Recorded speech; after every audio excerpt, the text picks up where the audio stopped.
नियोजन में अवसर की समानता का उल्लेख किस आर्टिकल में है? तो याद रखिएगा सुनील, तो तुरंत आप बताइएगा आर्टिकल 16 में है।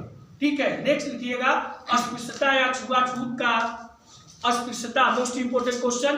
अस्पृश्यता नियम भी एक बना था 1955 में। अस्पृश्यता ऐसे क्वेश्चन ही बहुत बार पूछता है कि अस्पृश्यता या छुआछूत का उल्लेख, अस्पृश्यता या छुआछूत निषेध का उल्लेख किस आर्टिकल में है? हाँ, तो अनुच्छेद 17 में है। छुआछूत अस्पृश्यता निषेध का उल्लेख अनुच्छेद 17 में किया गया है। नेक्स्ट और मोस्ट इंपोर्टेंट क्वेश्चन, उपाधियों का अंत। उपाधियों का अंत जो है आपका आर्टिकल 14 में, सॉरी 18 में है। उपाधियों का अंत आर्टिकल 18 में है, नोट कर लीजिएगा। उपाधियों का अंत अनुच्छेद 18 में है। उपाधियों से तात्पर्य आपका है कि दो क्षेत्रों को छोड़कर और किसी क्षेत्र में उपाधि नहीं दी जाएगी। जैसे पहले शासक हुआ करते थे, कलंदर बाबर अपने आप को उपाधि लिया हुआ था, द्वितीय सिकंदर जो है अलाउद्दीन खिलजी को कहा जाता था, दूसरा अशोक कनिष्क को कहा जाता था। ऐसे लोग जो है बहुत सारा उपाधि, विक्रमादित्य की उपाधि लिए हुए थे। तो आज के डेट में ऐसा नहीं है। ये कहता है कि शिक्षा के क्षेत्र में और सैन्य के क्षेत्र में बस दो ही क्षेत्रों में आप उपाधि ले सकते हैं। अब ये नहीं कि विजय सिंह गए अब सरकार को पत्र लिखे कि मैं बहुत बड़ा डान हूं, है ना, मुझे डान की उपाधि मिले, तो ऐसा संभव नहीं है। क्योंकि कहा गया है कि बस दो क्षेत्र में, सैन्य के क्षेत्र में और शिक्षा के क्षेत्र में। जैसे ही आप पीएचडी कर लिए आपको डॉक्टर लग जाएगा आपके नाम के आगे। ठीक है, जैसे ही आप एमबीबीएस कर लिए तो वो डॉक्टर भी आपके नाम के आगे लग जाएगा। सैन्य के क्षेत्र में तो आप याद रखिएगा कि कभी पूछे अनुच्छेद 18 के अंतर्गत कितने क्षेत्रों में उपाधि दी जाती है, तो दो क्षेत्रों में, सैन्य और शिक्षा के क्षेत्र में। और एक चीज मैं बता दूं, मोस्ट इंपोर्टेंट क्वेश्चन है कि जब किसी भी व्यक्ति को किसी दूसरे देश का बहुत प्रसिद्ध पुरस्कार मिलता है तो वह इसी आर्टिकल के अंतर्गत राष्ट्रपति से जो है पूछ करके तब जाके पुरस्कार लेता है। कभी भी पूछे कि अगर विदेशी पुरस्कार मिला है तो किसी से सलाह या किसी से पूछना पड़ता है, तो जी हाँ आपका आंसर होगा कि राष्ट्रपति से आपको अनुमति लेनी पड़ेगी, और राष्ट्रपति से अनुमति लेंगे तभी जाकर आपको वो पुरस्कार आप ले सकते हैं। और मोस्ट इंपोर्टेंट क्वेश्चन है इससे कि भारत रत्न पुरस्कार भी किस अनुच्छेद के अंतर्गत दिया जाता है? तो अनुच्छेद 18 के अंतर्गत। ठीक है, अब नेक्स्ट लिख लीजिएगा, स्वतंत्रता का उल्लेख अनुच्छेद 19 में किया गया है। स्वतंत्रता का उल्लेख अनुच्छेद 19 में किया गया है। स्वतंत्रता का उल्लेख अनुच्छेद 19 में किया गया है, जिसमें 6 प्रकार की स्वतंत्रता का उल्लेख किया गया है। पहले 7 प्रकार की थी, लेकिन वर्तमान में 6 प्रकार की स्वतंत्रता का उल्लेख किया गया है। तो उसमें लिख सकते हैं आप ए भी करके कि 6 कौन कौन है, इंपोर्टेंट है। तो पहला है आपका अभिव्यक्ति। अभिव्यक्ति की स्वतंत्रता, अभिव्यक्ति का तात्पर्य बोलने की स्वतंत्रता से होता है।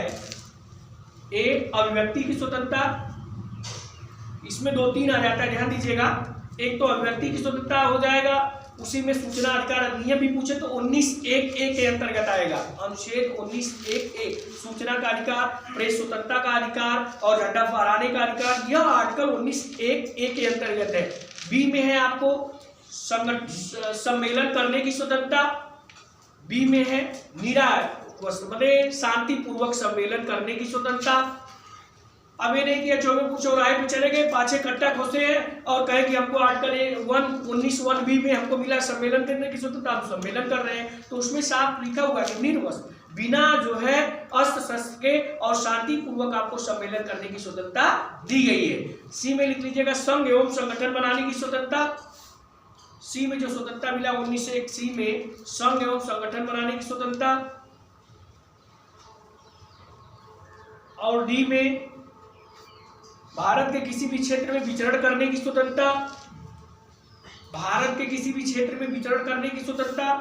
अब आपको विचरण करने की स्वतंत्रता दी गई है और सुनील का जो है गेहूं बोया गया उसी में खपसिए और कहिए कि आपको 1D के गाड़ी विचरण की स्वतंत्रता दी गई। तो ऐसा नहीं, मर्यादा में रह के आपको जो स्वतंत्रता दी गई है मर्यादा में रह के कार्य करना होगा।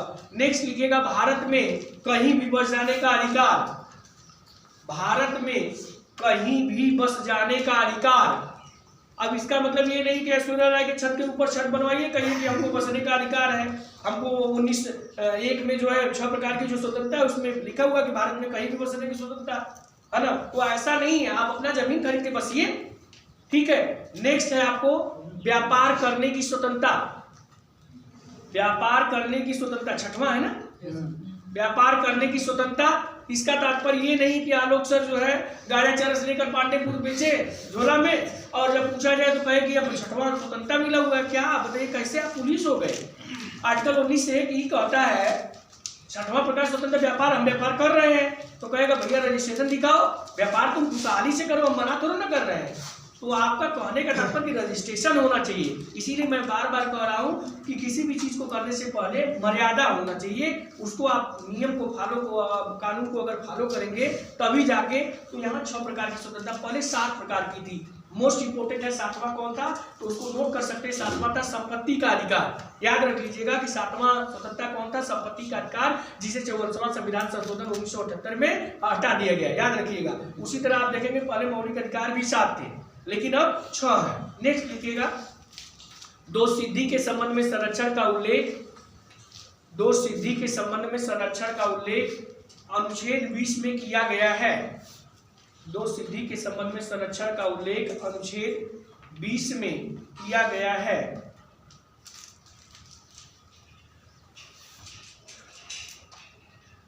इसका तात्पर्य ये हुआ, सुन लीजिएगा क्या होता है। तो सिद्धि के संबंध में संरक्षण का तात्पर्य कि किसी व्यक्ति को तब तक अपराधी नहीं माना जाएगा जब तक कि अपराध दोषित सिद्ध न हो जाए। जैसे ही अपराध दोषित हो जाएगा उसे अपराधी माना जाएगा। और एक चीज और ये कहता है कि किसी भी व्यक्ति को एक ही अपराध के लिए दोबारा दंडित नहीं किया जाएगा। जैसे मैं एग्जाम्पल बता दूं आपको कि जो अभी हैं आपके बाबा, क्या नाम है, आसाराम बाबू को अभी रेप की सजा हो गई, उसी रेप के लिए दोबारा सजा नहीं होगी।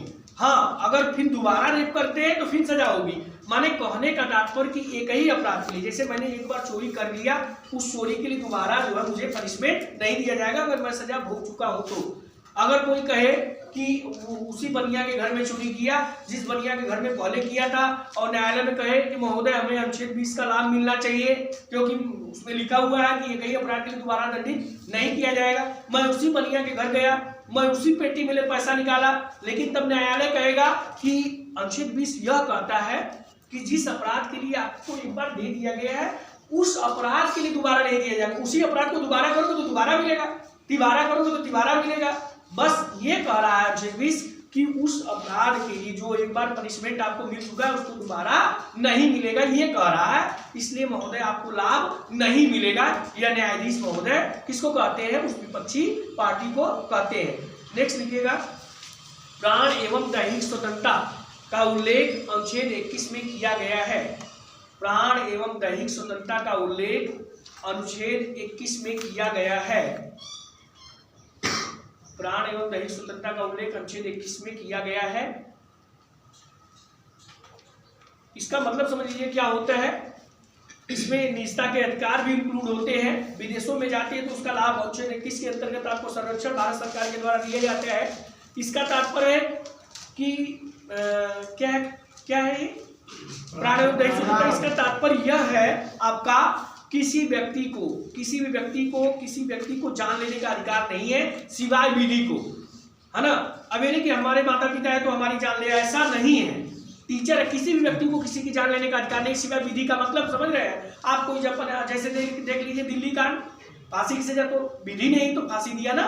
माने जब ये नहीं कि विधि को है तो विधि जबरदस्ती फांसी दे, ऐसा भी नहीं है। जब कोई जघन्य अपराध रहे उस कंडीशन में कसाब को फांसी दी गई। तो अनुच्छेद 21 कहता है कि बहुत बार एग्जाम पूछता है प्राण एवं दैहिक स्वतंत्रता का उल्लेख किस आर्टिकल में, तो अनुच्छेद 21 में है ना।